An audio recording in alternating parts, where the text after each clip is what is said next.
Assalamualaikum, salam sejahtera. Bersama aku lagi, Effendi Osman. Hari ni kita nak review penuh mengenai Forerunner 55. Tapi sebelum tu sedikit penafian.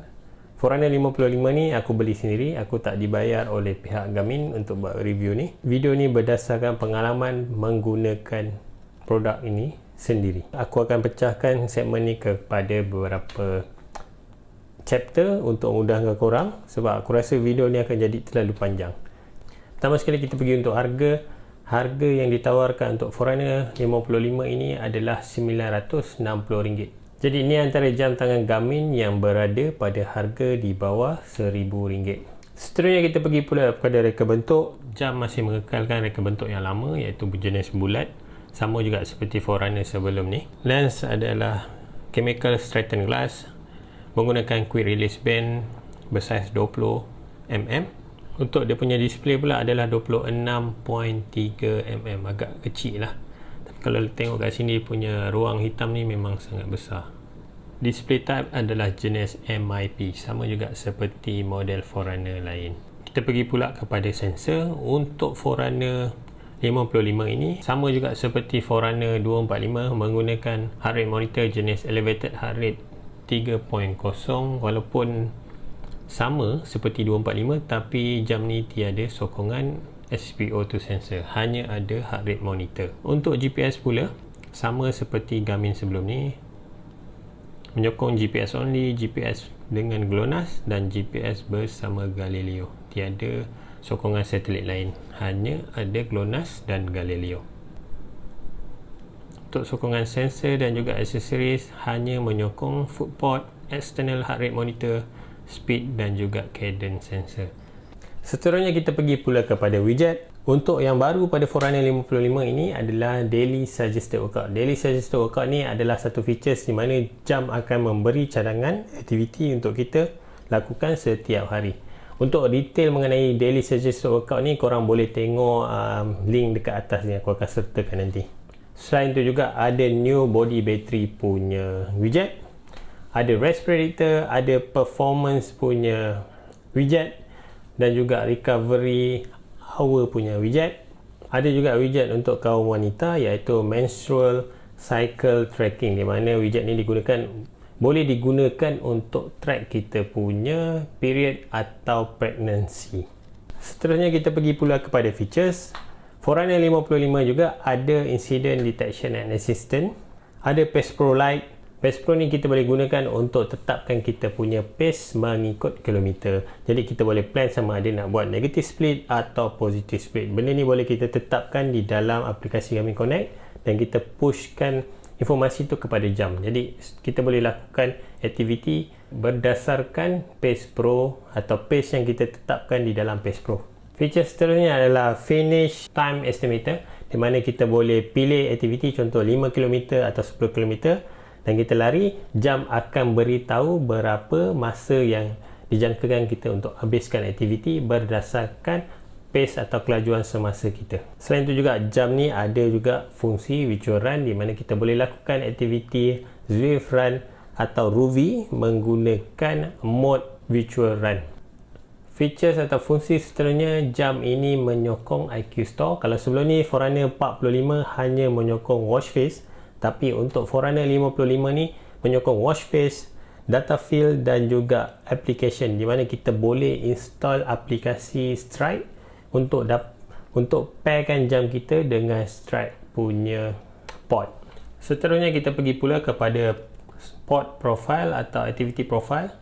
Pergi pada butang start. Kita ada run, kita ada virtual run, kita ada stepper, kita ada treadmill, ada tread run, ada bike, ada walk, ada cardio. Jam-jam ni aku install daripada IQ Store, mana kalau kita nak lakukan jumping rope, kita boleh install aplikasi jam ini. Selain itu juga ada bike indoor, walk indoor, pool swim, yoga, elliptical, HIIT, pilates, breathwork dan ada. Kemudian kita pergi pula kepada paparan semasa aktiviti. Kita ambil contoh satu aktiviti run. Ok, ini data field yang bukan default, aku telah ubah. Untuk main page kita ada distance, ada timer, ada pace. Ada juga informasi heart rate, zone, time. Kalau nak tambah, tekan butang up ini lama-lama. Pergi kepada current activity, pergi pada data screen. Okey, untuk data, jam ni tak menyokong begitu banyak data seperti Forerunner 245 atau Forerunner yang di atas lah. Kita hanya ada data field untuk timer, distance, pace, speed, calories, heart rate, HR zone, average heart rate, lap time, lap distance, lap pace, lap speed, average pace, average speed, cadence, step, time of the day. Okey, untuk data field memang tak banyak sebab ini adalah versi entrance. Setelah kita pergi pula kepada jangka hayat bateri. Untuk penggunaan aktiviti GPS, jam ni mampu bertahan selama 20 jam, manakala untuk smartwatch punya mode, jam ni boleh bertahan selama 14 hari atau 2 minggu. Tapi untuk pengetahuan korang, benda ni berdasarkan korang punya tetapan pada jam dan juga berapa banyak notifikasi yang korang terima. Kalau notifikasi banyak, mungkin dia punya jangka hayat bateri akan berkurangan daripada 14 hari. Kemudian kita pergi pula kepada ketepatan heart rate monitor dan juga GPS. Kat sini kita ada warna purple adalah Forerunner 55. Warna biru ni Phoenix 5 bersama Kalenji chest heart rate monitor. Yang warna merah atau maroon ni adalah iPhone 12 bersama Polar Variety Sense. Polar Variety Sense ni juga optical heart rate monitor. Jadi kita ada 4 test device. Lagi satu warna hijau adalah Forerunner 745. Kalau tengok daripada awal, boleh kata kesemuanya hampir sama. Jadi tak ada masalah lah untuk Forerunner 55. Cuma tengok kat sini dia punya penurunan sedikit ke bawah 122, yang lain 123, 124 lah. Tapi untuk overall, kita tengok balik, tak ada spike yang terlalu berbeza lah. Kalau tengok kat sini warna purple ni, dia still dalam range yang sama lah untuk kesemua heart rate monitor, baik chest heart rate atau optical heart rate monitor daripada Polar Variety Sense. Terus tengok kat sini Phoenix 5 Kalenji heart rate monitor warna biru ni, tu tengok dia memang sama lah. Forerunner 55 warna purple, tengok tak ada spike yang ketara. Sini pun sama, Forerunner 745 je ada spike. Untuk Forerunner 55 warna purple okey saja. Untuk pengetahuan korang, Forerunner 55 dan juga Forerunner 745 menggunakan heart rate monitor yang sama. Jadi tengok bacaan dia pun lebih kurang sama je. Cuma 745 ni ada masalah sikit lah. Tapi tengok kat sini Kalenji pun ikut. So untuk heart rate monitor aku boleh katakan tak ada masalah. Accuracy dia lebih kurang sama je macam Garmin sebelum ni.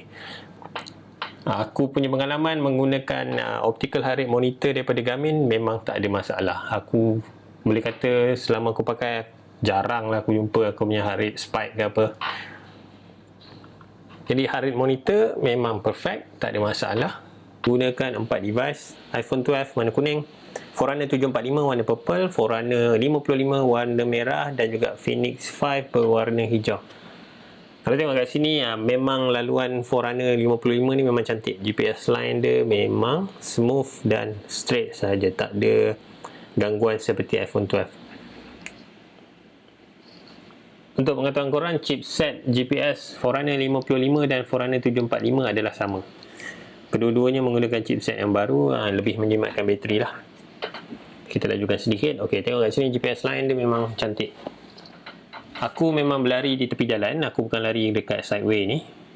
So memang aku lari dekat tepi jalan. Jadi kalau ikut GPS ni memang betul lah. Tengok corner kat sini. So, kita tengok memang tak ada masalah. Line dia memang konsisten, tegak sahaja. Tak ada bengkak-bengkok macam iPhone 12 ni. Lajukan lagi sedikit. Okey, nampak memang smooth.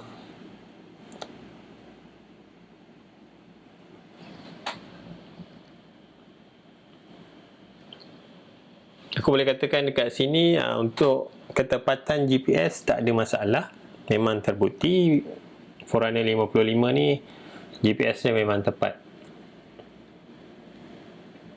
Hari sekali kita pergi pada kesimpulan. Jadi jam ni sesuai untuk siapa dan apa pandangan aku mengenai jam ni. Pada pendapat aku, pertama sekali jam ni adalah satu jam yang pada aku harga dia sangat bagus sebab berada bawah RM1,000 dengan fungsi yang banyak dan juga korang boleh merasai ekosistem Garmin itu sendiri. Jadi untuk pelari pemula, kalau tak tahu nak cuba jam mana satu, either korang boleh try jam ni sebab ini antara jam yang termurah dengan feature-features yang premium aku rasakan ada pada jam tangan Garmin. Jadi untuk experience benda-benda ni korang boleh cuba Forerunner 55 ini. Tetapi untuk sesiapa yang ada perancangan untuk jangka panjang, contoh nak buat triathlon atau nak buat hiking atau nak main trail running, jam ni sedikit pada pendapat aku tidak berapa sesuai sebab fungsinya limited kepada fungsi running semata-mata. Sebab jam ni pertama sekali tiada fungsi triathlon, selain itu juga tiada navigasi. Jadi untuk orang yang plan untuk buat trail running atau triathlon, jam ni tidak berapa sesuai. Korang mungkin boleh consider untuk beli Forerunner 245 selepas Forerunner 55 ni. Yang atas dia adalah Forerunner 245, seterusnya Forerunner 745 atau Forerunner 945. Tapi untuk pendapat aku lah, kalau nak enjoy semua features yang ada pada jam Garmin, korang kena beli Fenix 6. Itu saja untuk kali ni.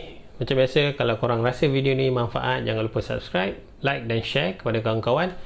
Selain itu juga, kalau nak beli jam Forerunner 55 ni, korang boleh beli daripada link yang aku sertakan pada ruang description. Itu saja untuk kali ni. Kita jumpa lagi dalam video akan datang. Assalamualaikum, bye bye.